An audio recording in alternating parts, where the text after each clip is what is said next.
to talk about one of the most controversial subjects and conspiracies ever right now, and it's the Bible. Okay, so before you guys start grilling me at the stake, listen to what I got to say. It's very interesting for people who do and don't believe in the Bible, okay?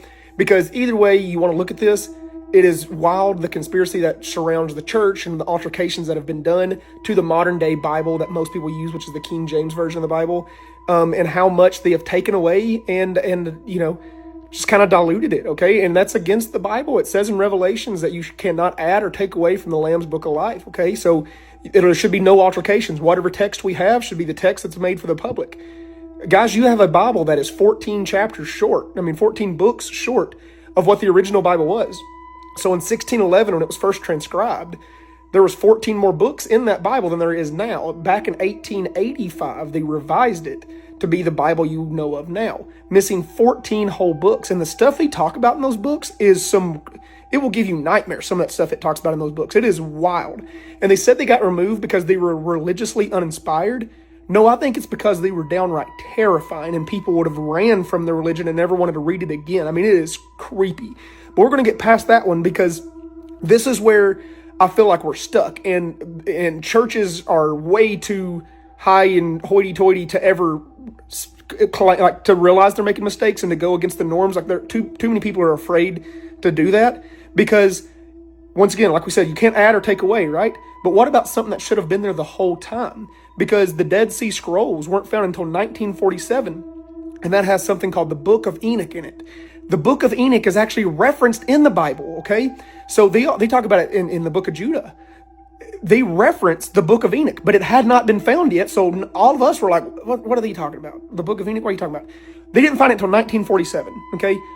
300 years after the Bible that you all have now was even put together, okay?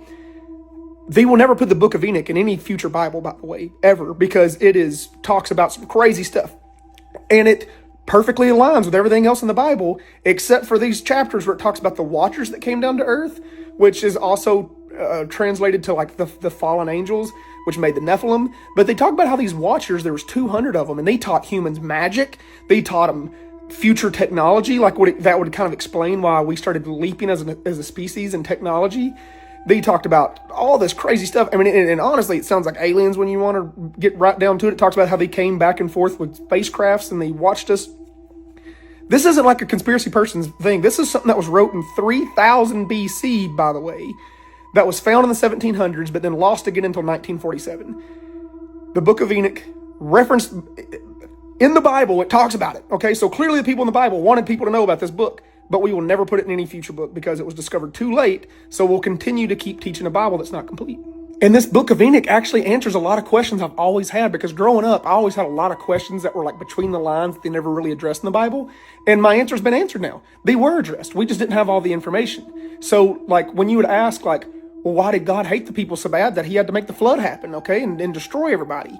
And they're like, oh, well, people are being evil and corrupt. What were they doing that was any different? Adam and Eve were corrupt right off the rip.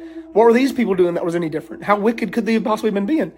And then you read the Book of Enoch that happens before the flood, and it talks about the Nephilim and everything had to be destroyed because they were teaching people magic. They were teaching people the power of the gods and the power of the stars and stuff. Like, it very specifically states in the Book of Enoch that there is a lot more than just angel, God, and humans. There is a lot of deities and beings in between. And it makes more sense now after you read that Book of Enoch that, like, okay, when it says, like, when God gets jealous of other gods in the Bible, it's not because those other gods didn't exist. It's because they very much did, and they had power, but they just weren't the true God.